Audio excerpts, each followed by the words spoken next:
Bab 301, Nama, CEO berbahaya penulis, Ni. Darcy, plus matikan mengatur ulang. Di kamar tidur, Siatong membuka lemari dan sembarangan mengatur pakaian yang harus dibawanya saat bepergian. Dia terlihat sedikit terkejut. Dia tidak bodoh ketika dia tiba-tiba berkata bahwa dia ingin bepergian dan berangkat besok pagi. Tentu saja, dia mengerti apa yang dia lakukan. Banyak sekali yang terjadi pada jamuan makan tadi malam. Fakta perceraiannya dibeberkan di depan umum dan ditanyakan selangkah demi selangkah. Dia difitnah dengan kejam karena berselingkuh dengan bosnya, Gu Haoran. Dia juga dituduh secara salah bahwa kesuksesan selamanya adalah karena aturan tersembunyi. Saya khawatir di surat kabar, majalah, dan TV saat ini dia telah ditulis oleh para reporter itu, dan publik tidak akan pernah berhenti bergosip tentang dia. Dalam semalam, dia berubah dari seorang wanita bangsawan menjadi perancang busana yang hebat. Dia direduksi menjadi seorang wanita yang penuh kebohongan, seorang pembelot pernikahan, dan seorang wanita licik yang mendapatkan keuntungan dan kesuksesan melalui tubuhnya. Perubahan dalam semalam ini, yang mengejutkannya di saat yang sama, juga hanya bisa membisikkan senyum tak berdaya. Di tempat seperti dunia hiburan, itu benar dan salah. Jika Anda bukan otoritas, Anda tidak bisa mengatakan benar atau salah sama sekali. Sebagian besar penonton hanya menonton, surat kabar dan majalah menayangkan penjualan, tetapi yang terluka sebenarnya tidak bisa berkata apa-apa. Semakin banyak Anda berkata, semakin salah Anda. Diam saja, karena dia tidak ingin dia mengetahui hal ini, dia berpura-pura menjadi wanita bodoh yang tidak tahu apa-apa. Dengan patuh bersembunyi di belakangnya, selama dia mempercayainya. Hanya dia. Saat dia asyik, pintu kamar dibuka begitu saja. Qin Muqi, yang mengenakan kemeja kasual abu-abu muda, masuk, apakah kamu siap? Siatong berdiri dan mengangguk, oke. Dia mengambil koper itu dengan satu tangan, dan memegang tangan lainnya yang tidak terluka dengan tangan lainnya, dan memegangnya erat-erat di telapak tangannya, kalau begitu, ayo pergi. Siatong bersandar di bahunya, bagus. Setengah jam kemudian, dia berada di helikopter. Saat langit menyingsing, pesawat membubung ke angkasa. Siatong sangat gembira ketika dia melihat keluar jendela ke hamparan putih yang luas. Dia memeluknya, jangan bergerak, kamu akan mabuk udara. Kamu tidur sebentar, dan aku akan membangunkanmu nanti. Siatong memeluk lengannya dan mengangguk. Ketika dia meninggalkan Pulau Saiyu 6 tahun lalu, dia tidak sabar menunggu. Siatong tidak pernah berpikir bahwa dia akan memiliki kesempatan untuk menginjakkan kaki di tanah ini lagi. Kami berangkat dari kota A sebelum fajar dan tiba dalam waktu kurang dari 4 jam. Sekarang jam 10 pagi dan cuaca cerah. Di dekat titik pancaran sinar matahari, terdapat sedikit rasa terbakar saat memantul dari kulit. Kiyoshima tidak berbeda dengan 6 tahun lalu. Pemandangannya indah namun damai. Siatong berpikir, jika suatu hari, tunggu dia dan Qin Muqi menjadi tua. Dua orang menggerakkan kursi, duduk di depan pintu villa, berjemur di bawah sinar matahari, memandangi laut, mendengarkan suara deburan ombak di pantai. Seharusnya juga menjadi hal yang sangat menyenangkan. Pikirkanlah dan tertawalah jika tidak jangan pikirkan itu. Dia menatapnya dengan aneh, apa yang kamu tertawakan? Siatong mengangkat wajahnya dan berkata, aku tidak akan memberitahumu. Kemudian dia berbalik dan berlari ke villa. Dia segera memeluknya dari belakang, bilang jangan bilang. Tidak, dia memiliki sikap tegas. Kepalanya bisa patah dan darahnya bisa mengalir. Dia tidak akan dipaksa oleh orang lain. Benarkah tidak? Dia menyipitkan matanya, dan ada ancaman di matanya. Siatong memukul kepalanya dengan keras. Bagus. Dia memeluknya erat, Siatong melepaskan diri, dan kemudian dua orang berguling ke tanah sambil tertawa. Berguling semakin jauh, di sepanjang pantai berwarna krem muda, berguling ke tepi air. Dari waktu ke waktu ada gelombang air di bawah tubuhnya, pakaian Siatong basah. Melihat ke atas, Qin Muqi menatapnya, sepasang mata agak sipit penuh senyuman, mata biru tua berbinar. Hatiku tiba-tiba menjadi lembut dia. Meraih wajahnya, mengangkat kepalanya, dan mencium bibirnya, dalam dan dengan seluruh kekuatannya. Aku sedang berpikir, ketika gigi tua kita semua hilang dan rambut kita memutih, kita harus datang ke sini lagi. Petik 2. Aku akan membuatkanmu sandwich seafood, menaruh banyak keju di dalamnya, dan melihatmu memakai gigi palsumu dan memakan semuanya. Petik 2. Aku ingin berjemur di bawah sinar matahari dan keluar rambut putihmu, tapi menurutku itu tidak bisa dicabut sampai bersih, lalu aku marah dan centil. Kamu harus membujukku. Petik 2. Titik titik titik titik titik titik. Aku ingin, Siatong juga ingin mengatakannya lagi, tapi sangat tertutup oleh bibirnya. Semuanya tergantung padamu, akhirnya, dia mengucapkan kata demi kata di bibirnya. Setiap hari di Pulau Saiyue, saya menjalani kehidupan yang bahagia dan bahagia. Jauh dari intrik masa lalu, intrik, perkataan palsu, fitnah dan tekanan opini publik, Siatong kembali ke kebahagiaan yang paling sederhana. Setiap pagi, mereka berjalan di pantai sambil bergandengan tangan, setelah makan malam, mereka berpelukan dan bertengkar kecil, dari waktu ke waktu, dia akan mengendarai kapal pesiar untuk mengajaknya memancing dan meniup, pada malam hari. Jika mereka lelah, mereka akan pergi ke rumah sumber air panas untuk berendam di sumber air panas. Singkatnya, hidup ini sangat lembab. Setelah sarapan hari itu, suasana hati Qin Musai sedang baik. Dengan sebotol vodka dan gelas anggur, dia mengajak Siatong naik kapal pesiar. Setelah satu putaran, kapal pesiar itu berhenti tidak jauh dari pantai. Dia membuka botolnya, menuangkan 2 gelas dan menyerahkan 1 gelas padanya, minumlah. Lalu, dengan malas berjemur di bawah sinar matahari, Siatong juga belajar darinya, memejamkan mata dan merasakan kemudahan yang langka. Sebelum saya menyadarinya, saya sudah berada di sini selama 4 hari. Siatong tidak perlu berpikir, dia bisa menebak saat ini sebuah kota akan menjadi semacam kekacauan yang mengguncang bumi. Tapi sekarang, dia tidak peduli. Saat dia menyesap anggurnya, mulutnya dipenuhi rasa vodka, yang membuatnya merasa rileks dan bahagia. Siatong, dia tiba-tiba membuka matanya dan menatapnya. Dengan baik, Siatong mencicipi anggurnya lagi dan menjawab dengan acuh tak acuh. Ayo menikah lagi, dia berkata. Batuk, Siatong tersedak oleh anggur, dan alkohol menyebar ke tenggorokannya, yang membuatnya batuk hebat. Menikah lagi, dia hampir lupa bahwa dia bercerai beberapa bulan yang lalu. Ternyata dia sudah bercerai. Hari-hari ini dia benar-benar melupakannya. Dia meliriknya dan berkata dengan marah, jika kamu mengatakan aku akan menikah lagi, betapa tidak tahu malunya aku. Apa yang kamu inginkan? Dia jarang bertanya dengan serius. Dia menunjuk ke dadanya, kamu harus melakukan sesuatu untuk membuatku merasa seperti kamu memilikiku di sini. Aku kenyang denganmu. Dia manis dan tulus. Siatong meremehkan, kata ibu. Pria dengan mulut licin adalah yang paling sulit dipercaya. Setelah memikirkannya, dia tiba-tiba menyerahkan gelasnya dan berkata, tunggu, aku akan membuktikannya padamu. Siatong mengambil cangkir anggur dengan bingung, tetapi melihat di depannya, dia tiba-tiba melompat ke laut di depannya. Siatong terkejut dan sibuk menarik tangannya, tapi sudah terlambat. Yang terdengar hanya suara, dentuman, dan percikan air. Orang-orang di depan mereka sudah pergi. Laut biru sudah mati lagi, tenang dan nyaris aneh. Siatong memegang 2 gelas, melihat sosok di sampingnya tiba-tiba menghilang, dan ada sedikit rasa takut yang tak terkatakan di hatinya.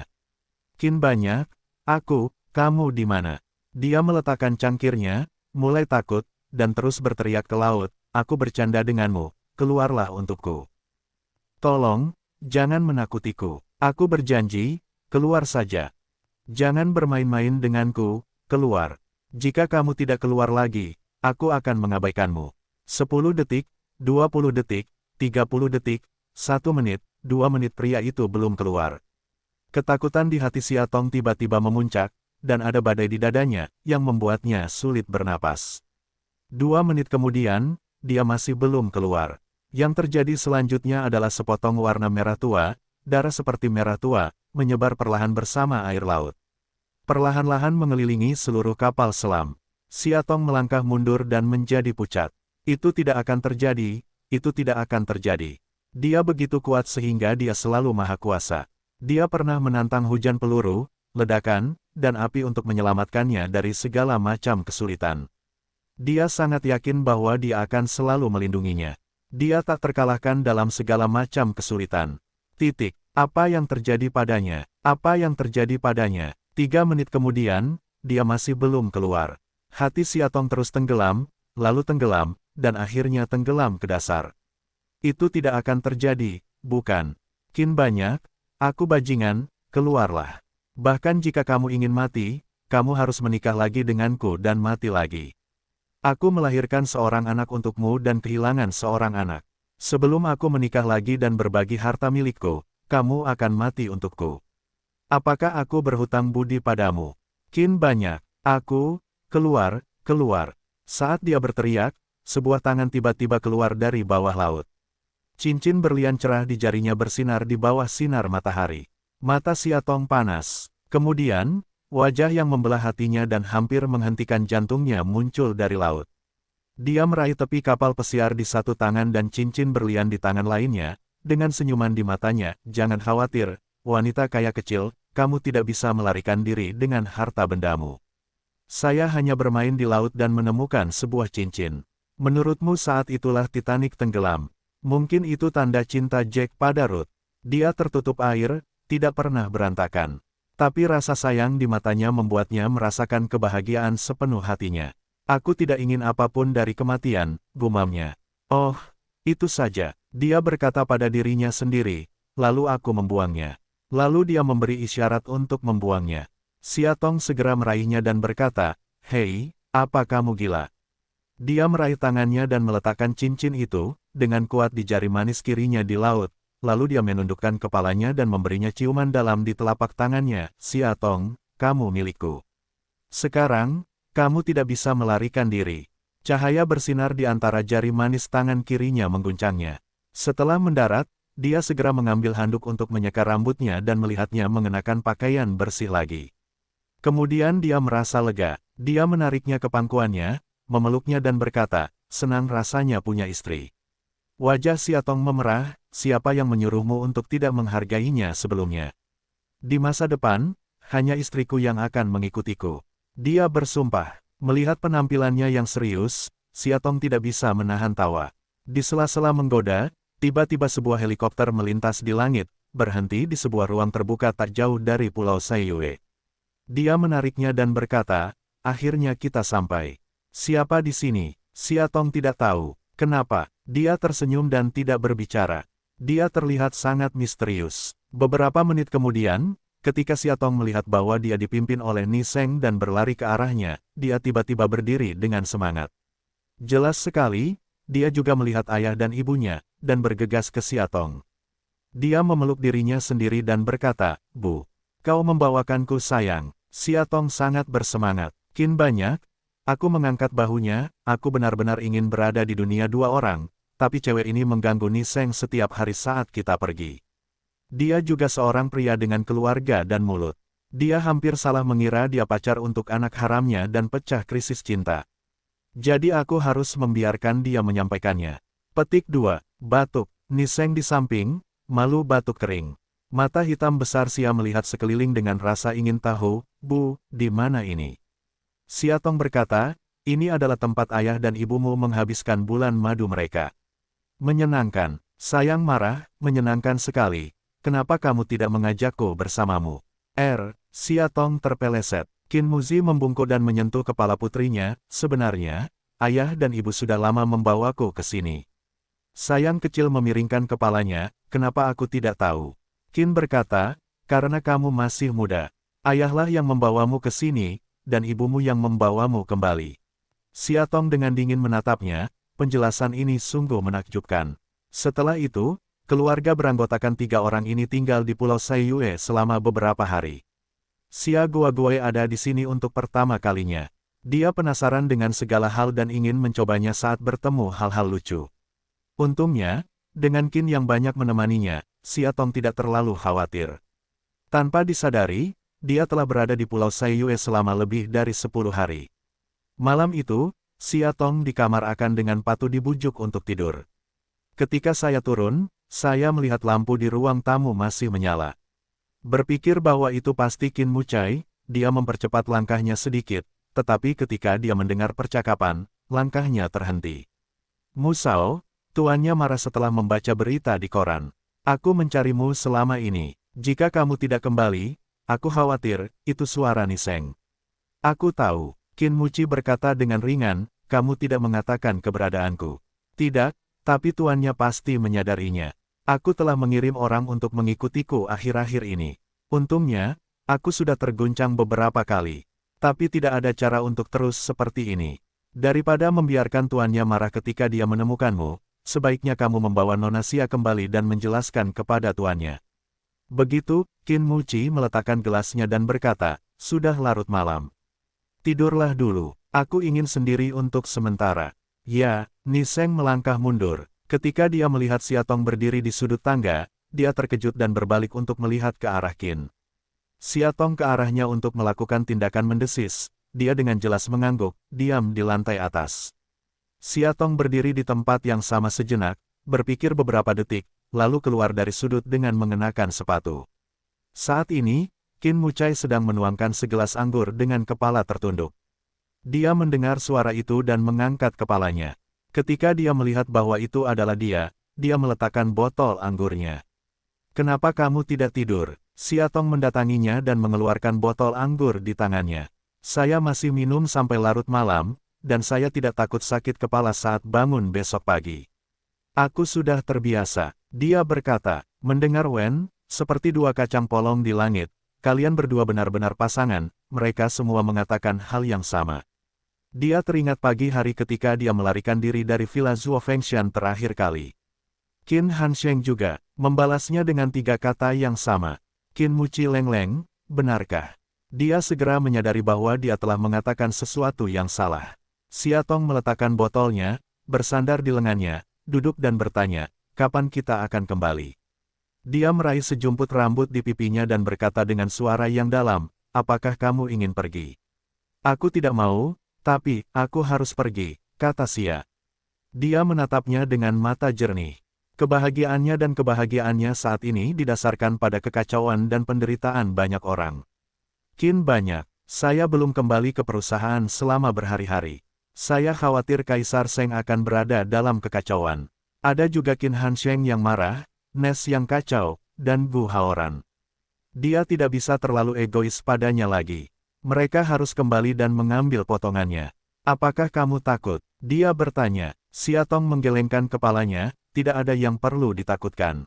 Tidak peduli berapa banyak orang yang tidak percaya padaku, percayalah saja. Dia mengangkatnya dan memeluknya, diam, dengan sentuhan gerakan di matanya. Jangan takut padanya, dia berbicara tiba-tiba. Xia Tong mengangguk. Tentu saja, dia tahu siapa yang dimaksudnya. Jika dia menanyakan sesuatu padamu besok, jangan katakan apapun. Aku akan menjelaskannya. Tidak baik, Xia Tong memeluknya. Dia tahu bahwa orang bodoh ini pasti akan menanggung semua kesalahannya di tubuhnya besok. Dia tidak ingin dia melakukan itu. Dan kamu berbeda, aku tidak ingin melihatmu terluka. Kalau begitu kamu ingin aku melihatmu terluka. Gumam Xia Tong, memikirkan terakhir kali dia dipukuli oleh Qin Hansheng, dia sangat tertekan. Dia tidak ingin dia terluka karena dirinya sendiri. Xia Tong, dia menunduk dan berpura-pura marah. Xia Tong juga menenggelamkan wajahnya, dan matanya yang besar menatap mata kecilnya.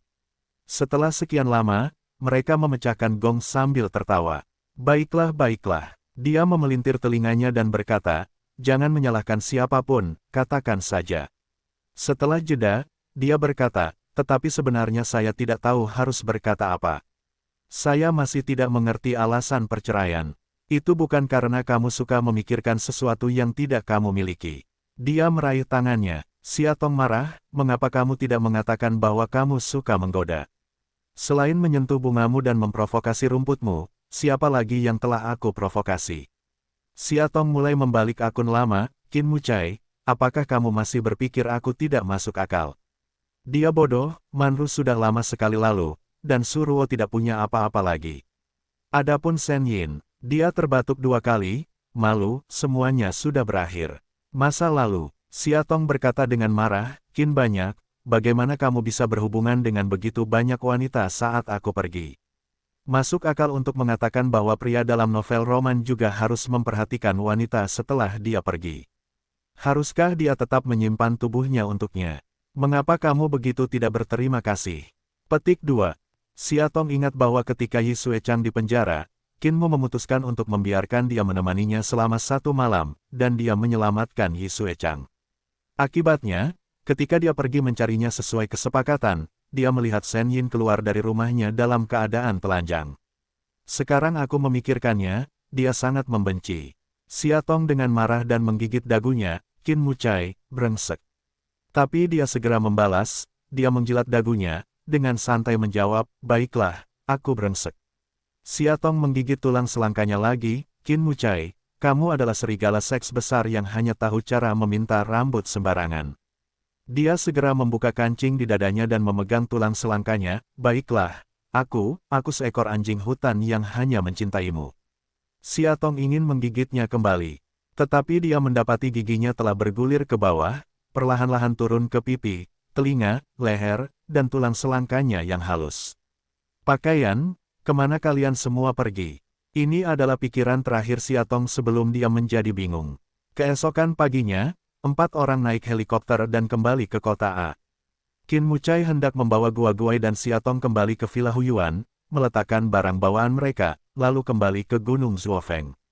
Tanpa diduga, ketika ketiga anggota keluarga tersebut baru saja tiba di gerbang Villa Huyuan, mereka melihat lampu di dalam terang benderang. Hati Siatong menegang, dan samar-samar terasa tidak enak. Qin Muci berhenti, memegang tangannya sedikit erat, Siatong menjabatnya. 3 orang baru saja masuk. Di tengah ruang tamu besar, Qin Hansheng duduk dengan tenang di sofa, dikelilingi oleh lingkaran pelayan. Dia tidak mengatakan apa-apa, dan dia bahkan tidak melihat ke arah mereka, tapi Siatong merasakan ketegangan di udara. Kembali, dia perlahan meletakkan cangkir teh di tangannya, melihat ke atas, dan matanya acuh tak acuh. Qin Muzi terdiam beberapa saat, dan menyerahkan gadis itu kepada seorang pelayan yang berdiri di sampingnya, bawa gadis itu ke atas. Pelayan itu patuh dan memeluknya. Dia tidak tahu kenapa, sepertinya dia menyadari ada sesuatu yang salah. Dari waktu ke waktu, dia kembali menatap Siatong dan Qin Mucai, dan matanya penuh dengan mereka. Agar patuh dikirim ke lantai 2, Qin Mucai baru saja mengarahkan tangan Siatong ke Qin Hansheng, ayah, kami kembali. Bang, gelas di tangannya pecah. Qin Hansheng berdiri dan mencibir, apakah kamu tahu bagaimana cara kembali? Perceraian, perselingkuhan, aturan tersembunyi. Qin Hansheng mengejek, putra dan menantu perempuan saya benar-benar mampu. Mereka melakukan banyak hal di belakang saya. Mengapa? Sekarang sayapnya sudah keras, menurutku aku bisa melakukan apapun yang kuinginkan. Ayah, itu semua salah paham. Jangan dengarkan kata-kata tidak berdasar di koran dan majalah. Tidak berdasar, Qin Hansheng melemparkan setumpuk dokumen ke tanah. Apa ini? Siatong menunduk. Ini adalah perjanjian perceraian antara dia dan Qin Mucai yang gagal saat ini. Qin Muci membungkuk untuk menjawab, ayah, aku dan Tong Tong berencana menikah lagi. Qin Hansheng mencibir lagi, perceraian dan menikah lagi. Apa yang Anda anggap sebagai pernikahan? Apakah itu sesuatu yang bisa Anda tinggalkan jika Anda mau? Dia pergi ke Siatong dan berkata, terutama Anda, seorang wanita, Anda harus memiliki gelar. Aku lelah bersama anak yang peduli pada keluargaku di belakangku. Kamu tidak ingin menjadi memalukan. Kami keluarga Qin harus memalukan. Qin Muci berdiri di depan Siatong dan mengerutkan kening, ayah, saya harap Anda dapat menghormati kata-kata Anda. Menghormati, Qin Hansheng berkata sambil tersenyum, Muci, apakah kamu lupa seperti apa status ibu wanita ini? Saat itu, aku menentang kamu untuk bersamanya. Jika bukan karena dia mengandung anak kita, aku tidak akan membiarkannya masuk. Sekarang setelah anak itu pergi, itu lebih baik. Siapa yang tahu benih liar siapa yang dia bawa di perutnya? Siatong gemetar, tapi dia tidak tahan melihat wajah Qinmu. Saat ini, Ran, yang berdiri di satu sisi, mau tidak mau berkata, Tuan, Anda benar-benar salah paham tentang nenek muda. Alasan mengapa tuan muda dan nenek muda bercerai adalah karena mereka dihancurkan oleh wanita jahat. Oh, Qin Hansheng menoleh ke belakang, wanita apa? Hati Siatong menegang, Ran, tutup mulutmu. Dia tidak bisa membiarkan Qin Hansheng mengetahui keberadaan Suruo, begitu dia mengira Suruo adalah Lin Manru, aku khawatir segalanya akan menjadi lebih tidak terbayangkan. Aku akan mengatakannya. Ran berpikir bahwa Siatong berhati lembut, dan mau tidak mau merasa sedih padanya, tuan muda dan neneknya menikah dengan baik. Tetapi tiba-tiba seorang wanita bernama Suruo datang ke perusahaan tuan muda, mengaku sebagai mantan pacarnya Lin Manru. Aku pernah melihat saudari Manru sebelumnya, tapi dia terbunuh dalam kecelakaan mobil. Alhasil, Wanita bernama Suruo itu mengaku tidak mati, melainkan hanya merusak wajahnya. Kemudian, setelah operasi plastik di Australia, dia kembali mencari tuan muda. Semua orang bodoh tahu bahwa dia berbohong. Kakak Manru dulu sangat lembut, seperti Suro itu, seperti seorang yang cerdik. Rana, bekerja sebagai pelayan di Gunung Zuofeng sejak awal, jadi dia bertemu Lin Manru ketika dia masih sangat muda dan meninggalkan kesan mendalam padanya. Tapi masalah Suruo, adalah yang harus diberitahukan Qin Mu padanya. Begitu dia mendengar ini, dia sangat marah. Wanita yang meninggal itu ingin berpura-pura menjadi saudari Lin, membingungkan tuan mudanya dan menghancurkan hubungan antara tuan muda dan nenek muda. Dia tidak akan setuju membiarkan Ranran mati. Qin Hansheng terkejut dan duduk perlahan, wajahnya penuh perhatian. Suruo Lin Manru, dia mengulanginya. Siatong merasa tidak enak, berkata, Ranran masih kecil, banyak hal yang tidak dimengerti. Ayah, kamu tidak menganggapnya serius, dia hanya mengatakan untuk bermain. Suruo adalah Suruo, dan Lin Manru adalah Lin Manru. Bagaimana mereka bisa sendirian? Kepala samping Qin Muci menatap satu matanya, mengambil beberapa fan dengan sedikit kebingungan. Moche, ayolah. Qin Hansheng mengangkat kepalanya. Qin Muci terdiam beberapa saat. Siatong berada di sisi yang sulit untuk diajak bicara, mencubit telapak tangannya, dalam hati yang gelisah. Dia seharusnya memberitahunya tentang Lin Manru dan Suruo lebih awal, jadi dia tidak akan lengah hari ini. Suruogan bukanlah Lin Manru. Tapi Qin Muci tidak tahu. Begitu Qin Hansheng percaya bahwa Suruo adalah Lin Manru, dia takut nyawa Suruo akan dalam bahaya. Ya, Qin berkata, saya mengirim Niseng untuk memeriksanya sebelumnya, yang membuktikan bahwa Manru tidak mati setelah kecelakaan mobil.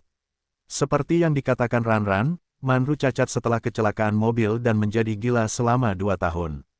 Putranya merasa sangat menyesal, demi dia, jadi dia lebih menjaganya nanti. Tapi tanpa diduga, Siatong salah paham, dan kemudian bercerai secara tidak sengaja. Dia berhenti sejenak, sekarang, Tong Tong dan saya telah menyelesaikan kesalahpahaman itu, dan kami ingin bersama lagi. Adapun Suruo, ketika dia baik-baik saja, putranya akan menebusnya. Qin Hansheng akhirnya tahu. Siatong tidak tahu suasana hatinya seperti apa sekarang, berat tapi tidak berdaya. Ini seperti membaca buku yang tahu akhirnya, tapi itu tidak bisa menghentikan perkembangan keseluruhan cerita. Hanya bisa menontonnya, menuju jalur yang sudah mapan, perlahan-lahan menjauh dengan kejam. Yah, Qin Hansheng berpikir lama sebelum dia bangun. Pengurus rumah tangga Su memberinya mantelnya. Aku selalu menyukai Manju. Ketika dia mengalami kecelakaan mobil, saya pikir itu sangat disayangkan. Sekarang aku tahu dia masih hidup, kenapa kamu tidak mengirimnya ke Suo Fengshan besok?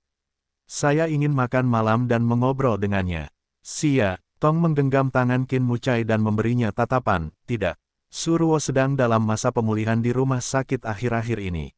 Saya khawatir dia tidak akan bisa datang ke Suo Fengshan, katanya. Kalau begitu, saya akan pergi menemuinya bersama pengurus rumah tangga Su besok. Qin Hansheng berkata dengan nada ramah, saya merindukan anak ini sedikit setelah saya tidak melihatnya selama bertahun-tahun. Tampaknya Qin Hansheng telah memutuskan untuk menemui Suruo. Pada saat ini, Siatong menenangkan diri, kekambuhan Suruo adalah penyakit mental. Di tempat-tempat seperti rumah sakit jiwa, Tuan Qin sebaiknya tidak terlibat dalam kesialan. Jika Su lebih baik akhir-akhir ini dari sebelumnya, kenapa kamu tidak menunggu 2 hari sampai dia sembuh, lalu biarkan Muci mengirimnya ke Gunung Zuofeng untuk mengunjungi Tuan Qin? Qin Mucai menatapnya tanpa diduga. Qin Hansheng memandang Siatong dengan main-main, tetapi dia tidak tahu apa pemikirannya. Kalau begitu, kamu bisa membawanya ke Suo Fengshan dalam 2 hari. Berdiri dan berkata, aku sedikit lelah, jadi aku pergi dulu.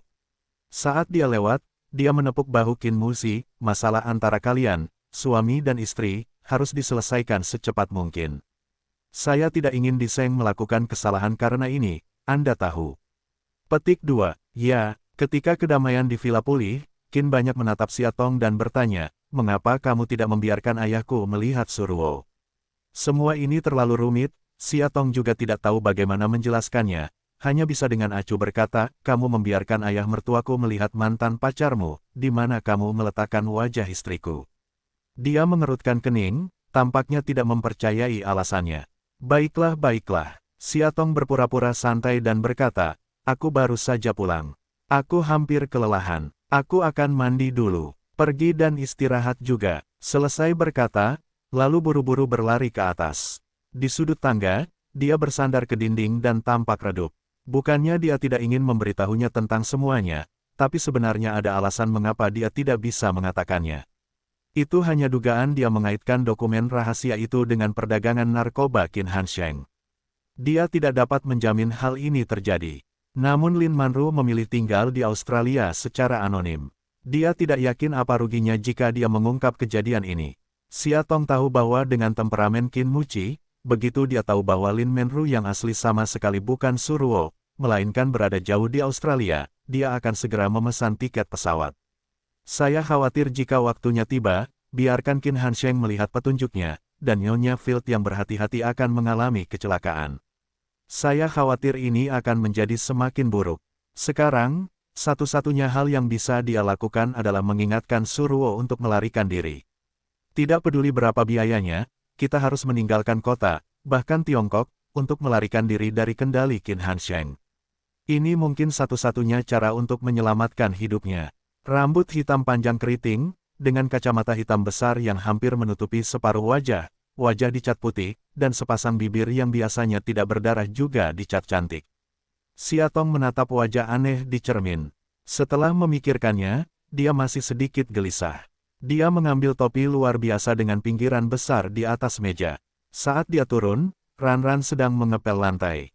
Ketika dia mendengar suara itu, dia berbalik dan berteriak, "Ah!" Siatong melepas topinya, "Ini aku." Ran-Ran merasa suara itu sangat familiar. Dia bergegas untuk melihatnya dengan hati-hati dan menepuk dada kecilnya dengan ketakutan, "Ini istriku. Kenapa kamu berpakaian seperti ini?"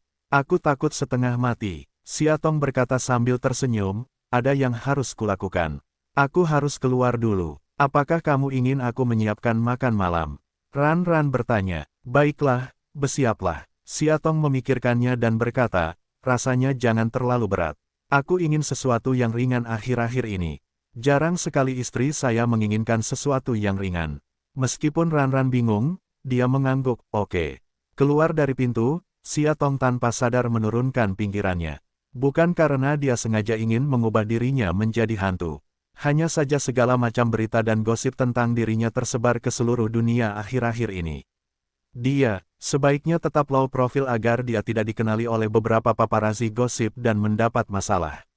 Setelah menghentikan taksi, Siatong segera tiba di rumah sakit Renan Suruo. Menurut ingatan terakhir kali, Siatong menemukan bangsal Suruo. Dorong pintu hingga terbuka dan lihat ruangan dengan garis-garis putih dan hitam. Pintu kaca balkon setengah terbuka buram, ada potongan-potongan kecil sinar matahari yang masuk.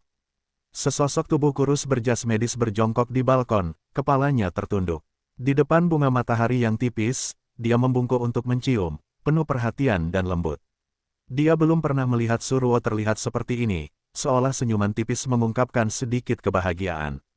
Siatong masuk ke pintu dan mendengar langkah kaki. Dia berdiri, melihat ke belakang, mengerutkan alis, tetapi untuk sesaat, hanya senyuman alami yang terkumpul, diikuti dengan rasa dingin. "Apa yang kamu lakukan di sini?" Dia mengangkat selimut dan duduk di tempat tidur. Dia menutup matanya seolah dia tidak ingin melihatnya sama sekali. Siatong ragu-ragu sejenak, mengulurkan tangan dan mengeluarkan tiket pesawat dan memeriksa dari tasnya dan meletakkannya di atas meja di depannya. "Ini tiket pesawat dan 50.000 yuan untuk terbang ke Australia pada jam 12 malam ini. Saya tahu itu adalah sejumlah kecil uang, tetapi itu adalah satu-satunya tabungan yang saya miliki saat ini." Dia membuka matanya dan memandangnya dengan bercanda, "Kenapa, terburu-buru mengusirku? Apakah kamu takut?" Petik 2. Siatong menggelengkan kepalanya, sangat tidak berdaya, "Suruo, aku tidak tahu mengapa kamu ingin berpura-pura menjadi Lin Manru, tetapi kamu benar-benar berbahaya sekarang. Aku datang ke sini hari ini dengan hati nurani terakhirku untuk menyelamatkan hidupmu. Tetapi jika kamu harus berterima kasih, aku tidak melakukan apa-apa. Selamatkan hidupku." Sambil tersenyum, dia merobek tiket pesawat dan memeriksa meja hingga berkeping-keping. "Siatong, apakah kamu benar-benar mengira kamu adalah juru selamat yang bisa menyelamatkan semua orang? Dari lumpur, hidupku adalah milikku, dan jalan adalah pilihanku. Saya tidak ingin Anda ikut campur dalam apa yang ingin saya lakukan. Petik 2. Kamu tidak masuk akal. Aku hanya tidak masuk akal, lalu kenapa? Suruo memandangnya dan berkata, Siatong, aku tahu mengapa kamu datang kepadaku. Itu karena Qin Hansheng. Siatong terkejut, tahukah kamu?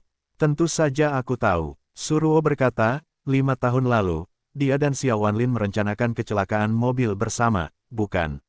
Bukankah mereka hanya menginginkan hidupku? Tapi maaf, aku tidak mati. Sekarang ketika dia mengetahui berita itu, dia akan marah. Mendengar pidatonya yang begitu tegas, jelas bahwa dia adalah Lin Manru. Matanya tenang, dan dia tidak dapat menemukan sedikit pun bayangan kebohongan. Jika dia tidak tahu bahwa dia adalah seorang palsu, Siatong pasti bingung.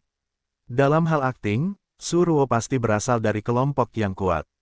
Dia melanjutkan, saya khawatir dia tidak hanya menjadi gila sekarang, tetapi juga tidak bisa tidur di malam hari. Saya berharap dia bisa merancang kecelakaan mobil lain untuk membunuh saya. Sekarang kamu tahu bahayanya, kenapa kamu tidak lari? Siatong tidak dapat memahami pemikiran wanita itu. Lari, dia mencibir, saya berusaha keras agar dia mengenalku dan menemukanku. Sekarang aku akhirnya berhasil, mengapa aku harus melarikan diri? Siatong melangkah mundur. Xia Wanlin sudah mati, dan Qin Hansheng tidak bisa melarikan diri. Dia berkata, matanya yang ada, mati seperti kabut. Siatong membuka matanya lebar-lebar. Apakah dia menginginkan nyawa Qin Hansheng? Tapi itu tidak mungkin. Jangan katakan bahwa Qin Hansheng dikelilingi oleh sekelompok pengawal sepanjang tahun. Bahkan dia sendiri telah berlatih kungfu sepanjang waktu. Bagaimana bisa Suruo, wanita lemah seperti itu, menjadi lawannya? Kamu sedang mencari kematian, kata Siatong. Bahkan jika itu kematian, aku akan membuat dia membayarnya. Wajahnya yang selalu lemah penuh dengan tekad. Siatong membuka mulutnya dan ingin mengatakan sesuatu lagi. Pada saat itu, seseorang mengetuk pintu. Seorang perawat berdiri di luar dengan nampan obat, sudah waktunya pasien meminum obatnya. Siatong hanya bisa diam, terhuyung-huyung tubuh, biarkan perawat masuk. Suruo menghabiskan obatnya, menyerahkan cangkirnya kepada perawat dan berkata, saya sedikit lelah, tolong keluarkan orang-orang yang tidak relevan. Perawat itu berbalik dan menatap Siatong dengan malu. Dia berdiri di tempat yang sama untuk beberapa saat, mengetahui bahwa tidak peduli seberapa banyak dia berkata saat ini, itu hanya sia-sia. Coba pikirkan, hanya bisa membawa tas di kursi, keluar dari pintu bangsal. Suruo, Lin Manru, Suruo. Siatong berjalan di jalan, berulang kali mengunyah kedua nama ini di mulutnya, sisa rasanya, tetapi selalu sia-sia. Suruo tahu segalanya tentang Lin Manru, bahkan kecelakaan mobil tahun itu. Jika dia bukan Lin Manru, mengapa dia berpura-pura menjadi dirinya dan sering mendekati Qin? Lalu selangkah demi selangkah menuju tersangka kecelakaan mobil, satu demi satu mengangkat pisau tukang daging untuk membalas dendam. Mengapa di bumi? Siatong meremas keningnya, sedikit tidak berdaya. Bahkan jika dia ingin membalas dendam, dengan kemampuannya saat ini, menghadapi Qin Hansheng berarti memukul batu dengan telur. Saya khawatir pada akhirnya, itu hanya akan bernasib sama seperti Lin Manru. Siatong naik taksi dan memutuskan untuk pulang. Kewajiban persuasinya telah terpenuhi. Dia tidak mau mendengarkan dan terus bersikap keras kepala. Maka dia tidak harus menjadi orang baik dengan sia-sia. Siatong menurunkan pinggiran topinya dan keluar dari taksi. Tepat di luar Villa Huyuan, dia melihat sesosok tubuh berdiri di depan pintu. Qin banyak, saya mengenakan kemeja abu-abu gelap, bersandar di pagar taman. Hidung mancungnya membentuk sudut lancip, mengumpulkan sinar matahari yang tersebar di sudut matanya yang agak tertutup. Seolah menyadari suaranya, dia perlahan menoleh dan melirik. Detik itu, Siatong melihat sedikit kegembiraan dari matanya. Dia membukakan pintu untuknya dan berkata, kembali. Dia membukakan pintu untuknya dan berkata, kembali. Ini baru jam 3 sore. Dia pulang pagi-pagi sekali. Siatong tidak menyangka akan ditangkap olehnya. Dia sedikit malu dan berkata, baiklah. Dia menggandeng tangannya dan pulang. Dia tidak ditanya mengapa dia berpakaian seperti ini atau kemana dia pergi. Setelah memasuki ruangan, dia melepas topinya dan menatap wajahnya sambil tersenyum. Siatong adalah orang pertama yang merasa malu. Dia menundukkan kepalanya dan berkata, aku akan mencuci muka dulu. Lalu dia berlari ke kamar mandi. Setelah hampir setengah botol penghapus riasan digunakan, garis luar wajahnya terlihat dari riasan tebal. Siatong menyeka wajahnya dan berjalan ke ruang tamu. Qin Muci sedang duduk di sofa untuk mengupas apel. Ketika dia keluar, dia bertanya, apakah kamu ingin memakannya? Siatong meraih lengannya, duduk dan berkata dengan suara berminyak, sayang, beri aku makan. Lalu dia mengguncang dirinya sendiri beberapa kali. Benar saja, buku tersebut mengatakan bahwa pria yang pulang diam-diam tanpa disadari akan selalu bersikap lembut kepada istrinya. Hal yang sama juga berlaku pada wanita. Dia cukup bersalah untuk menyenangkannya dengan sengaja. Bagaimana? Dia memberikan jawaban yang serius. Xia Tongji meraih apel di tangannya, lupakan saja, aku akan memakannya sendiri. Dia terkekeh, tiba-tiba sebuah tangan melingkari pinggangnya, menggigit apel, dan dengan cepat menutup bibirnya. Pada saat yang sama, juga memblokir obrolannya yang memalukan. Dia memang sengaja meminta ciuman. Tapi rasanya enak. Siatong memeluk lehernya dan meminta ciuman. Nafas ringan unik pria, dan bercampur dengan manisnya apel, sungguh menarik. Setelah makan malam, dia bersandar di tempat tidur untuk membaca buku. Siatong meletakkan kepalanya di pahanya dan dengan sembarangan mengatur TV. Tiba-tiba menyadari adanya masalah. Dia membiarkannya menonton TV. Siatong hula duduk dan mengawasinya. Qin Mucai menghentikan tangannya dan tanpa sadar menyentuh wajahnya. Apa masalahnya? Berita buruk tentangku. Siatong menelan seteguk air liur, mengapa tidak semua? Dia membalik halaman bukunya, oh, itu, sudah terpecahkan. Terselesaikan. Siatong memegang tangannya dengan penuh semangat. Bagaimana itu bekerja? Dia bertanya. Sangat sederhana, 2 kata, akuisisi.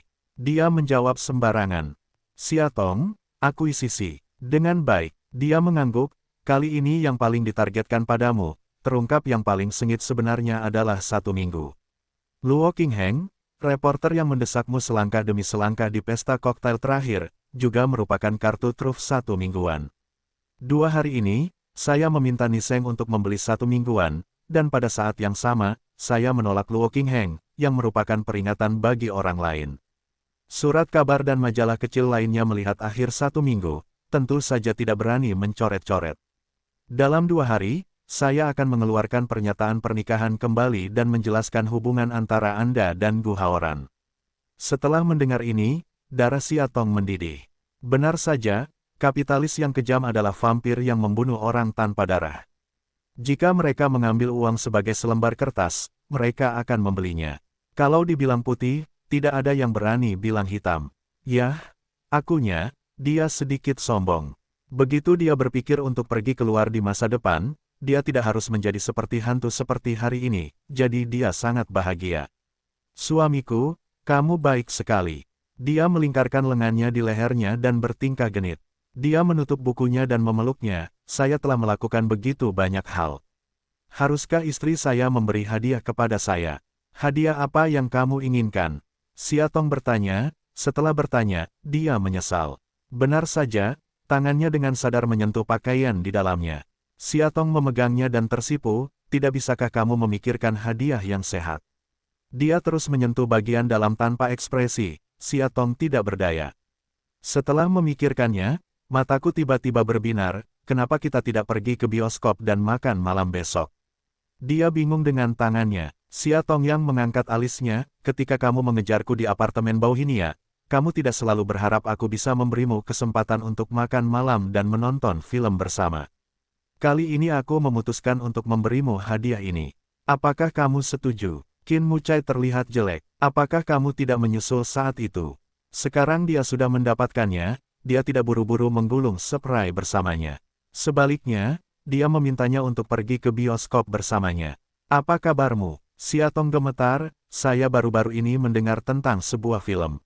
Saya selalu ingin menontonnya. Maukah Anda menemani saya? Iya. Dalam kegenitannya yang nakal dan tarikan maut yang keras, pria itu akhirnya mengangguk bagus.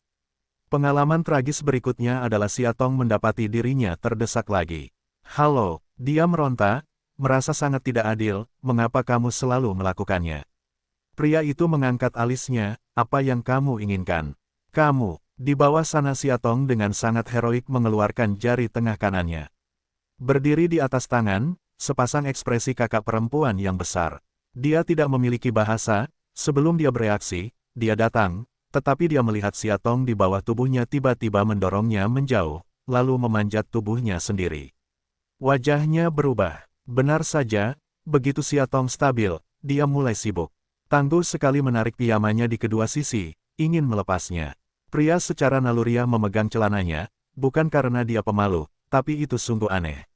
Ini seperti dimanfaatkan oleh wanita. Aku akan melakukannya sendiri. Wajahnya yang biasanya tanpa ekspresi berubah menjadi merah. Siatong menatap tindakannya yang lambat dan tidak sabar, kamu cepat.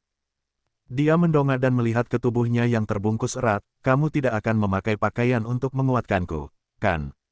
Batuk Siatong malu, pinggang kucing itu ditarik ke dalam selimut, lalu menanggalkan pakaiannya, dan bertanya dengan kaku, oke.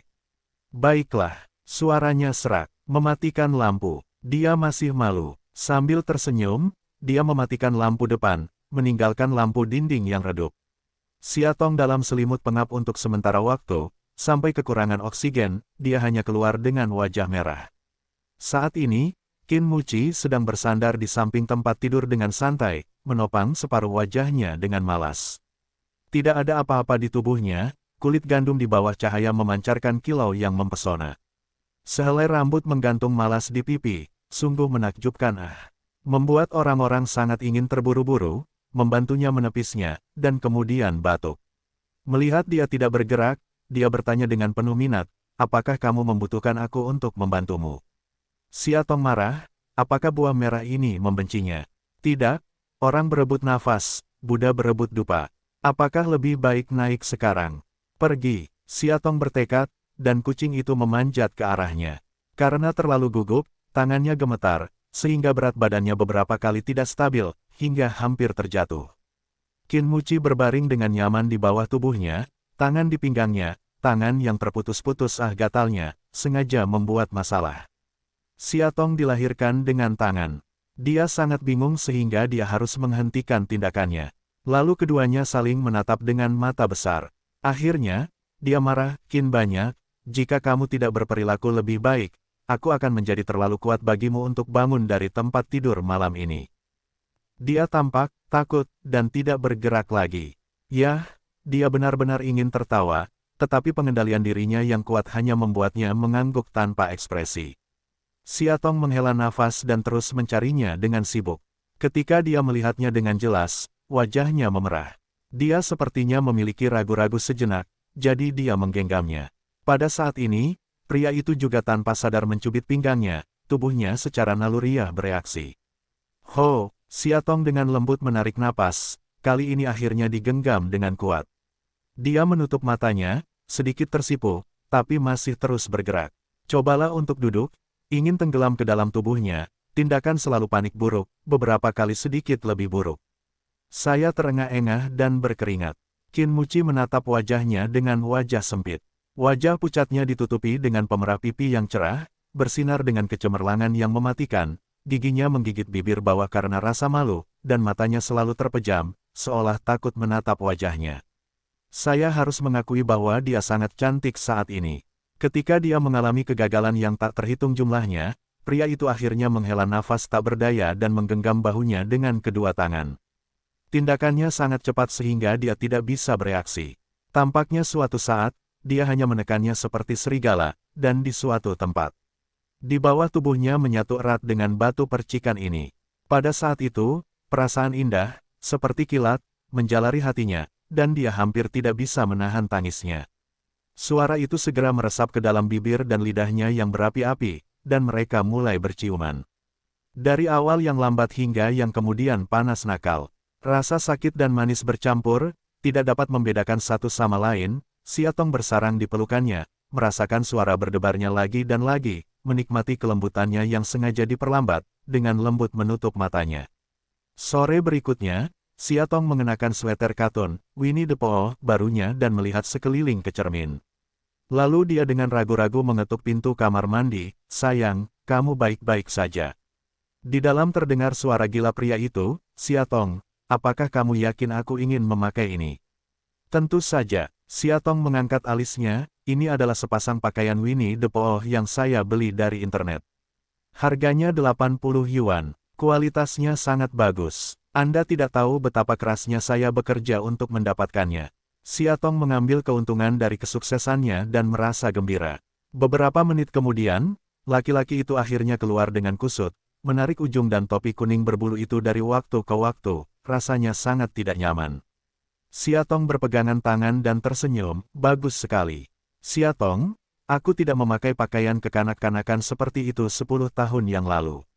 Dia melangkah maju dan memeluk lengannya, jadi kamu belum cukup umur.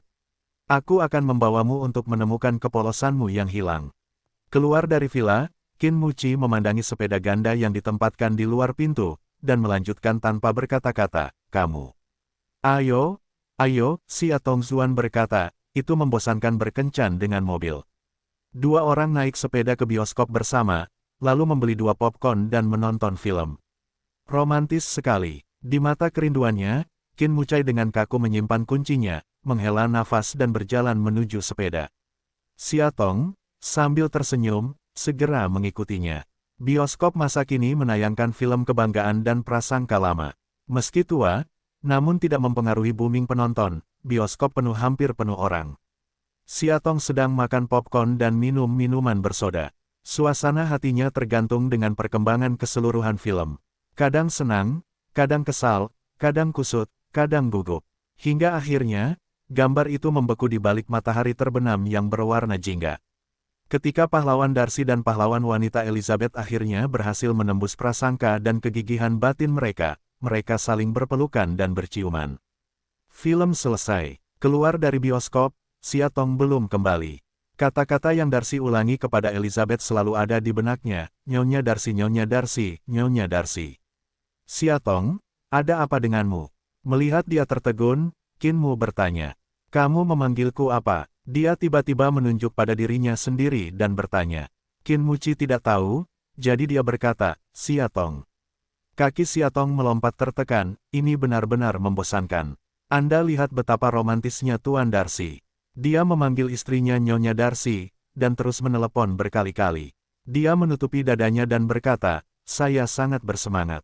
Anda harus memanggil saya Nyonya Qin. Siatong melompat lagi. Qin Muci tersenyum, menggelengkan kepalanya, mencondongkan tubuh ke wajahnya dan menciumnya. Oke, Nyonya Qin. Setelah mendengar ini, Siatong merasa puas dan memeluknya. Nyonya Qin sangat mencintai Tuan Qin. Tuan Qin sangat lapar sekarang. Bisakah Anda bertanya pada Tuan Qin, di mana kita akan makan? Dia serius dan memiliki model yang baik. Tuan Qin ingin makan apa? Tuan Qin hanya mendengarkan Nyonya Qin. Aku akan makan apapun yang dia ingin aku makan. Senyuman jahat Siatong, Nyonya Qin ingin makan hotpot. Wajahnya membeku sesaat selama 2 detik, lalu Tuan Qin pergi makan hotpot bersama Tuan Qin. Nyatanya, meski dia sangat ingin menemaninya makan hotpot, dia juga enggan. Jadi Siatong memikirkan kompromi, membawa Qin ke kafetaria. Sebelum memasuki pintu, Siatong menghentikannya. Makanan ini untukku malam ini. Dia mengangkat alisnya dan menunggu dia melanjutkan. 106. Dengan baik. Jadi, jika kamu tidak mengembalikan buku itu kepadaku dan keluar ke dinding, aku tidak akan membiarkanmu masuk malam ini. Langkah ini sungguh kejam dan beracun. Pria itu memasang ekspresi berapi-api dan mengangguk dengan sungguh-sungguh bagus. Demi seks di malam hari. Fu, dia memutuskan untuk bertarung. 2 jam kemudian, Siatong memegangi perutnya dan menatap pria segar di sampingnya. Untuk apa? Untuk apa? Bukankah dikatakan bahwa dia akan keluar ke dinding bersama-sama? Kenapa perutnya bulat dan harus muntah, dan dia masih terlihat riang? Kenapa kamu hanya makan sedikit saja? Siatong memegang pakaiannya, karena bunganya tidak sebanding dengan 106 dan kemarahan. Makan terlalu banyak tidak baik untuk pencernaan. Dia menyentuh kepalanya. Kamu merobohkan jembatan dengan menyeberangi sungai. Siatong marah, kamu tidak diizinkan masuk ke kamar malam ini. Nah, anak yang baik adalah memperbaiki kesalahannya ketika dia mengetahuinya. Dia menundukkan kepalanya dan berkata, saya salah. Kita harus menjadikan seks dan kebahagiaan sebagai tujuan kita. Aku akan menghukummu, kata Siatong padanya. Qin Muci menundukkan kepalanya karena dia tidak tahu kenapa. Apa? Setengah detik kemudian, dia mendongak dengan takjub, tunggu, bawa kamu pulang. Siatong mengangguk sambil tersenyum, olahraga setelah makan malam adalah cara terbaik untuk mencerna. Tapi, dibutuhkan lebih dari setengah jam untuk berkendara kembali ke Villa Huyuan dari sini. Berjalan kembali dalam pelukan Anda. Tidak mungkin dalam 2 jam. Jangan terlalu kejam. Dia menarik tangannya, mengapa aku tidak mengundangmu ke prasmanan tingkat atas lain kali, yang penuh dengan hidangan terkenal dunia dari seluruh dunia. Bagaimana kabarmu? Sia, Tong menggelengkan kepalanya dengan kuat, tanpa bujukan apapun, tidak. Tidak, tidak, aku khawatir perutku tidak akan mencerna jika aku makan terlalu banyak.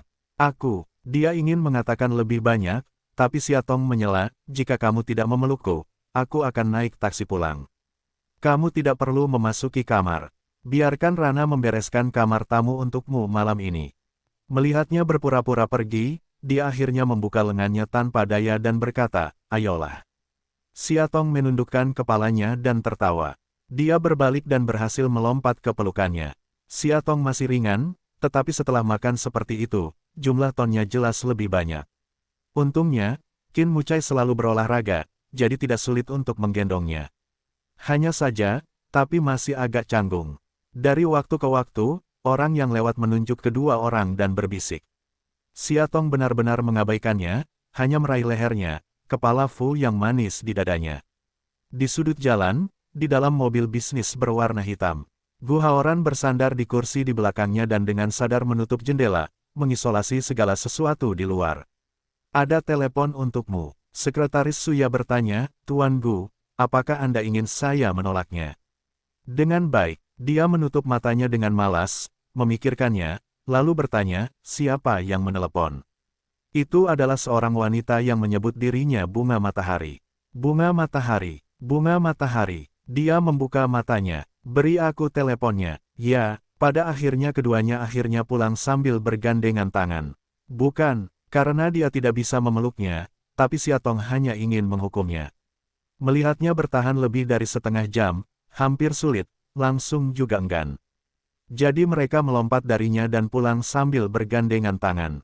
Ran membukakan pintu untuk dua orang dengan senyuman di wajahnya, dan mengungkapkan kebahagiaannya yang tulus kepada istri dan tuan mudanya.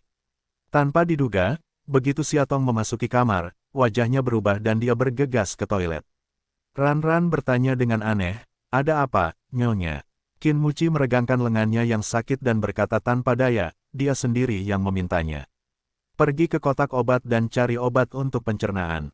Ran menyentuh kepalanya, entah kenapa, tapi masih mengangguk tajam, bagus. 2 jam setelah kembali ke rumah, Siatong karena diare, kembali ke kamar tidur untuk beristirahat, dan kemudian pergi ke toilet, perilaku berulang ini, lelah hingga hampir pingsan. Di tengah-tengah, Qin Mucai memberinya secangkir teh sore, minumlah sedikit, perutmu akan lebih nyaman. Siatong dengan cepat menuangkan ke dalam mulutnya, lalu bergegas ke toilet. Pada pukul 10 malam, dia dengan enggan naik ke tempat tidur, tetapi perutnya masih terasa sakit. Qin Muzi meletakkan telapak tangan besar di perutnya dan dengan lembut meremasnya, aku ingin kamu makan lebih sedikit, tetapi kamu tidak mau mendengarkan. Apakah uang itu penting atau kesehatan itu penting? Siatong terlempar karena ini, sudah pingsan, mengangguk dengan menyedihkan, tubuh itu penting. Dia memelintir dahinya, kamu, Siatong memegangi kepalanya, lebih sedih. Itu benar, tiba-tiba dia berkata, aku meneleponnya hari ini tentang pertemuan ayahku dengan Soro. Tangan Siatong kaku, bagaimana katanya? Dia bilang dia sudah bertahun-tahun tidak bertemu ayahku. Saya senang mendapat kesempatan ini. Benar saja, Siatong melepaskannya, dan Suruo akhirnya memutuskan untuk menaruh semua telurnya dalam satu keranjang. Qin berkata, jadi saya berencana membiarkan Niseng mengantarnya ke sana besok. Maukah kamu pergi? Tanya Siatong. Dia memeluknya, jika aku pergi bersamanya besok, dengan temperamen kecilmu, benci memakanku. Yah, dia mengakui, jika itu masalahnya, dia akan sangat lesat. Hanya saja, biarkan jika seseorang melihat Qin Hansheng, benarkah tidak ada masalah? Sebaiknya kau pergi bersamanya, kata Siatong, dia sedang tidak bersemangat. Dia seharusnya takut pergi ke tempat asing tanpa orang yang dikenalnya. Mata Qin Muci menatapnya sambil berpikir, jarang melihatmu begitu peduli padanya. Siatong berkata tergelincir kata-kata dan tidak tahu bagaimana menjelaskannya. Ada yang harus kulakukan besok sore. Aku tidak bisa pergi sebentar, jadi tidak mungkin menemaninya kembali ke Gunung Zuofeng. Tapi dengan Niseng, tidak akan terjadi apa-apa. Dia menundukkan kepalanya dan memikirkan hari itu di bangsal. Tatapan mata Suruo yang tegas dan kejam membuatnya khawatir. Saya harap begitu. Ketika dia bangun keesokan paginya, Qin Mucai sudah pergi ke perusahaan. Ran meletakkan bubur di atas meja. Nyonya, ini yang Tuan Muda suruh saya masak di pagi hari. Kabarnya Anda menderita diare sepanjang malam. Hangat untuk meminum ini. Siatong tersenyum ke arahnya. Ran kamu sangat berbudi luhur, jika masa depan yang menikahimu, sungguh beruntung. Wajah Ran langsung memerah. Nyonya, apa yang kamu bicarakan? Lalu dia berlari dengan malu-malu ke dapur. Siatong menggelengkan kepalanya ke belakang dan mengalihkan pandangannya ke meja. Dia hendak makan bubur, tapi dia tertarik dengan bunga matahari di vas di atas meja. Dia kecil leng, Ran, dari mana bunga ini berasal? Dia bertanya sambil menunjuk ke bunga matahari. Oh, itu, jawab Ran, saat aku keluar untuk membeli sayuran di pagi hari, aku melihat bunga matahari di toko bunga di sebelahku sedang mekar dengan indah, jadi aku membeli beberapa. Apa kamu tidak suka itu, Nyonya? Bukan, Siatong menggelengkan kepalanya dan berpikir dalam-dalam. Tiba-tiba, sebuah ide muncul di benaknya dan menjadi semakin intens. Bunga matahari. Dia teringat saat pertama kali melihat foto Lin Manru, dia berada di ladang bunga matahari. Dan terakhir kali dia pergi ke rumah sakit untuk menemukannya, bunga matahari juga ditanam di balkon. Dan tindakan lembut Suruo saat dia membungkuk untuk mencium bunga pada saat itu pernah membuatnya terpana. Jika bukan Lin Manru, dia memiliki hobi yang sama dengan Lin Manru. Dia sangat menyukai bunga matahari. Jika kita ingin menggali identitas Suruo, bunga matahari harus menjadi terobosan yang sangat penting. Siatong sembarangan menyendok bubur, tidak nafsu makan, cukup meletakkan sendoknya. Ran menghampiri dan bertanya, mengapa Nyonya tidak makan? Siatong berkata, tidak nafsu makan, tidak mau makan. Oh, Ran menunduk dan membersihkan piring. Dia jelas tersesat. Siatong tiba-tiba merasa bersalah. Dia bekerja sangat keras sepanjang pagi, tetapi dia tidak makan apapun. Dia tampak sedikit kasihan padanya. Membaca ini, dia berkata, saya tiba-tiba merasa sedikit lapar. Sebaiknya Anda memberi saya semangkuk lagi. Ran berlari segera kembali bersemangat, oke. Kemudian berbaring di meja untuk melihatnya, tersenyum manis dan sederhana. Menghadapi gadis kecil pintar di depannya, suasana hati Siatong lebih baik. Dia berkata kepadanya, Ran, terakhir kali aku mendengar kamu mengatakan bahwa kamu datang ke keluarga Qin 5 atau 6 tahun yang lalu. Pada saat itu, kamu seharusnya masih sangat muda. Bagaimana mungkin kamu ingin datang ke keluarga Qin untuk menjadi seorang pembantu? Apakah orang tuamu mengirimmu ke sini? Ran menggelengkan kepalanya, tidak. Wajahnya menjadi gelap, seandainya saja orang tuaku yang mengirimku. Sebenarnya, aku belum pernah bertemu orang tuaku. Aku seorang yatim piatu. Yatim piatu. Siatong meminta maaf, saya tidak tahu. Tidak ada. Banyak orang mengetahui hal ini, dan setelah bertahun-tahun, saya sudah lama tidak bersedih, katanya. Jika Nyonya Yuxi tidak membawaku keluar dari panti asuhan, aku tidak akan pergi ke keluarga Qin dan menjadi pelayan kecil. Petik 2. Nyonya Yuxi. Siatong penasaran, dia. Itu ibu tuanmu. Ran menjelaskan. Oh, Siatong berpikir, dia pernah mendengar Qin Mucai menyebutkannya. Mo Yuxi adalah gadis tergila-gila Qin Hansheng. Kemudian, dia meninggal beberapa tahun setelah dia melahirkan Qinmu. Tiba-tiba dia sangat penasaran dengan wanita ini, bahasa itu Nyonya Si, orang seperti apa? Saya baru berusia 3 tahun ketika Nyonya Yuxi mengadopsiku. Saya hanya ingat bahwa dia adalah wanita yang sangat lembut dan baik hati, dan dia sangat baik kepada saya. Hasilnya kurang dari setahun, entah bagaimana tiba-tiba mati. Bukankah kamu mati? Siatong bertanya. Menurutku ini bukan kasus kematian. Saya ingat Nyonya Yuxi dalam keadaan sehat. Kemudian suatu pagi, sekelompok orang datang ke rumah saya dan membawa saya ke keluarga Qin. Kemudian seseorang memberitahu saya bahwa pagi itu, Nyonya Yuxi meninggal. Ketika saya masih muda, saya tidak tahu apa arti kematian. Ketika saya pertama kali pergi ke keluarga Qin, saya tidak terbiasa. Saya menangis dan ingin kembali. Setelah lama tinggal, saya terbiasa. Petik 2. Siatong mengerutkan kening. Jika dia ingat dengan benar, hari kelahiran Qin Mulin adalah hari ketika Nyonya Dase meninggal. Begitu dia lahir, dia dibawa kembali ke keluarga Qin oleh Qin Hansheng. Tapi aneh karena Qin Hansheng sangat mencintai Mo Yuxi, kenapa dia tidak menikahinya nanti? Sebaliknya, biarkan dia sendirian di luar dan mati sendirian. Pada tahun ketika Anda bersama Nyonya Yuxi, Anda harus bertemu Tuan Qin dari waktu ke waktu, bukan? Siatong mencobanya. Ran menggelengkan kepalanya, tidak, keluarga Nyonya Yuxi sangat kesepian. Saya tidak dapat melihat siapapun sepanjang tahun. Tuan Qin, bagaimanapun, tidak pernah melihatnya selama saya berada di sini. Baru setelah Nyonya Yuxi meninggal saat aku melihatnya pertama kali setelah aku menjadi pembantu di keluarga Qin. Petik 2. Siatong adalah seorang Zeng lagi, Qin Hansheng jarang pergi ke Mo Yuxi di sana. Namun, dia dengan jelas mendengar dari Qin Mucai bahwa Tuan Qin sangat menyukai Mo Yuxi dan menganggapnya sebagai cinta hatinya. Bahkan ketika Ni Dase sakit dan sekarat, dia tetap bersama Mo Yuxi dan menolak pulang. Apa yang terjadi? Tiba-tiba, Ran sepertinya memikirkan sesuatu. Oh, iya, pada tahun itu, hanya satu orang yang sering pergi menemui Nyonya Yuxi.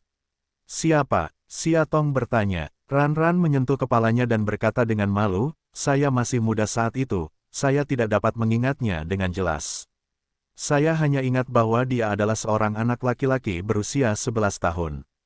Dia sangat cantik, dia selalu menemani Nyonya Yuxi. Kudengar itu seperti saudara laki-laki Ni Yuxi, tapi aku belum pernah melihatnya sejak Ni Yuxi meninggal. Petik 2. Mo Yuxi dan saudaranya. Siatong bertanya dengan rasa ingin tahu, apakah kamu ingat seperti apa rupa anak kecil itu? Ran menggelengkan kepalanya, ingatan yang sangat kecil, bagaimana cara mengingatnya, hanya mengingatnya dengan sangat indah. Siatong berpikir ada banyak hal aneh di masa lalu, yang bertentangan dengan kebenaran yang dia ketahui di masa lalu. Misalnya Mo Yuxi juga punya adik laki-laki.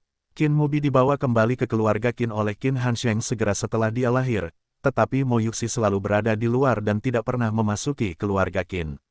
Qin Hansheng menyayanginya di depan orang luar, tapi sebenarnya dia sudah tidak bertemu Mo Yuxi setidaknya selama setahun penuh.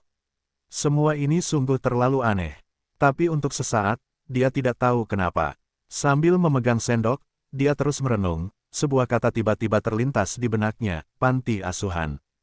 Qin banyak, saya pernah berkata bahwa Lin Manru adalah seorang yatim piatu. Jika dia ingat dengan benar, kolom orang tua di file Suruo juga tidak diketahui. Dengan kata lain, seperti Lin Manru, Suruo adalah seorang yatim piatu. Mungkin mereka semua keluar dari panti asuhan. Sadar akan hal ini, Siatong segera menjatuhkan sendoknya dan berlari ke atas. Ran bertanya dengan aneh, Nyonya, apakah kamu tidak makan? Siatong melambaikan tangannya, saya akan makan nanti. Begitu dia memasuki ruang kerja, dia tidak sabar untuk menyalakan komputer dan mengetik kata, panti asuhan di kota A, di kolom pencarian. Segera, detail panti asuhan ditampilkan di layar komputer. Siatong menariknya ke bawah satu persatu.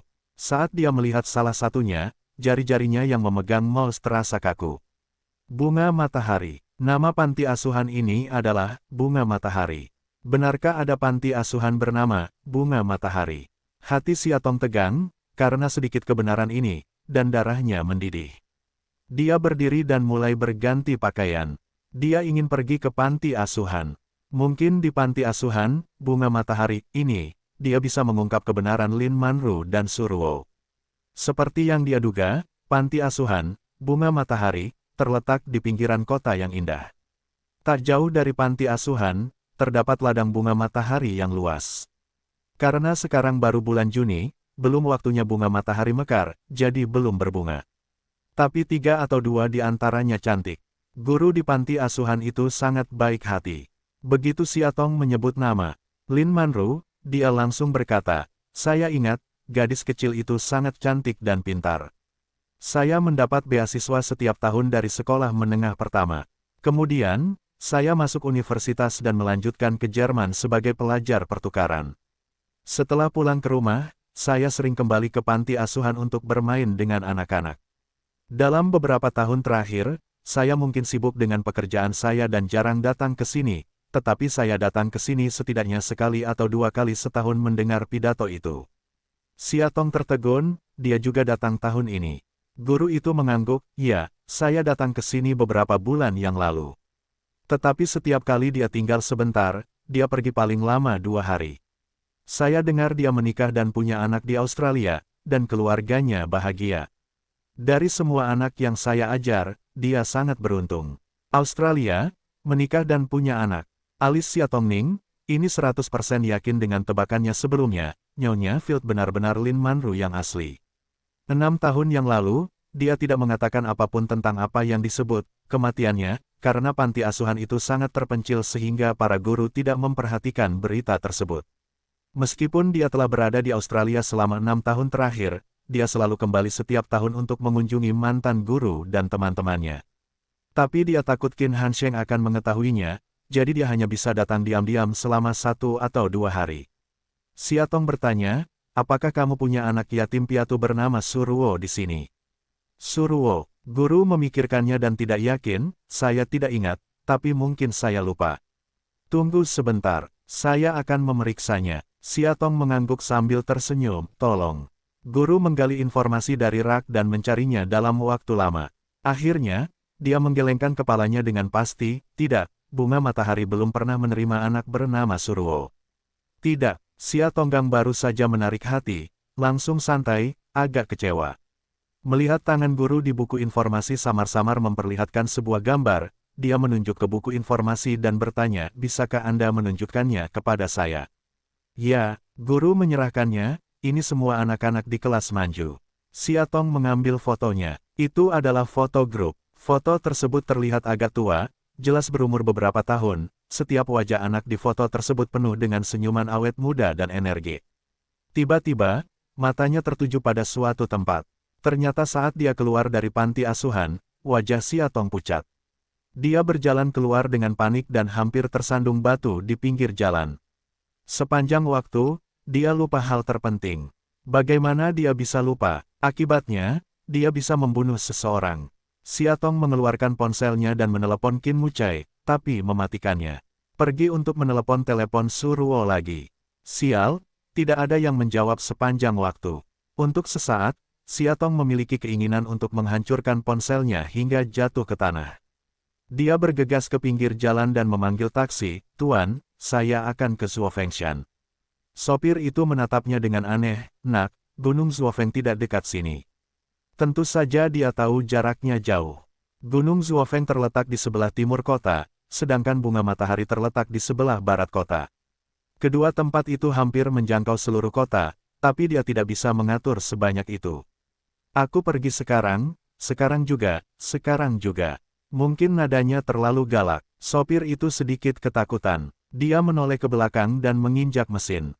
Setelah hampir 4 jam berlari kencang, taksi akhirnya sampai di Gunung Zuofeng.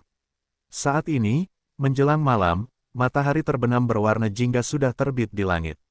Saat Siatong turun dari bus, ponsel di tasnya berdering. Dia mengeluarkannya, itu Qin Mucai. Sekarang dia sedang terburu-buru. Dia tidak punya waktu untuk berbicara dengan Qin Mucai. Dia menekan tombol jangan dengarkan dan keluar dari mobil. Pelayan itu mengenalinya dan bertemu dengannya dan bertanya dengan aneh, "Nenek muda, bagaimana kamu bisa datang ke sini?" Siatong bertanya, "Di mana tuannya?" "Tuan ada di ruang tamu. Apakah kamu ingin aku mengantarmu ke sana?" "Di ruang tamu." Siatong menangkap pelayan itu dan bertanya dengan nada mendesak, "Apakah Tuan Ni membawa seorang gadis ke sini hari ini?" Pelayan itu berpikir dan mengangguk, "Iya." "Dan di mana dia sekarang?" Pada saat yang sama, hati Siatong telah menyatu. "Saya harap semuanya akan tepat waktu, dan tidak akan terjadi apa-apa." Gadis itu, dia baru saja pergi. Pelayan itu berkata, "Saya pergi 10 menit sebelum Anda datang ke sini." Hilang, hilang, hilang. Siatong menjepit jarinya dan melepaskannya dengan tenang. Dia tidak tahu apa yang dia rasakan sekarang. Dia memiliki keraguan, kekhawatiran dan ketakutan. Singkatnya, ini adalah campuran dari 5 rasa, terutama yang rumit. Melihat bahwa dia tidak pernah berbicara, Pelayan itu tidak dapat menahan diri untuk bertanya, ada apa denganmu, nenek muda? Kamu ikut. Siatong menggelengkan kepalanya, tidak, aku pergi dulu. Setelah jeda, dia berkata, jangan biarkan Tuan tahu bahwa aku pernah ke sini, tahukah kamu?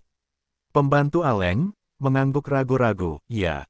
Sekali lagi di dalam taksi, Siatong seperti jiwa yang tersesat. Dia tidak tahu apa yang dilakukan Suruo di Zuofengshan hari ini. Qin Hansheng mengembalikannya dengan mudah. Apakah tidak akan terjadi apa-apa? Saat dia sedang bingung, ponsel di tangannya bergetar lagi. Siatong mengetahui bahwa sebelum dia menyadarinya, Qin Mucai telah menelepon lebih dari 10 kali berturut-turut. Dia memikirkannya dan menekan tombol jawab, halo. Apa yang terjadi dengan Siatong? Suara di ujung telepon sedikit tidak senang, kenapa kamu tidak menjawab telepon terus-menerus? Aku sedang sibuk tadi, aku tidak menyadarinya. Dia berbohong dan tidak ingin dia khawatir. Dia tidak bertanya banyak dan menjelaskan, saya sedang ada rapat di sore hari, jadi saya mematikan ponsel saya. Saya pikir Anda memiliki sesuatu yang penting, jadi saya menelepon. Apa yang bisa saya lakukan untuk Anda?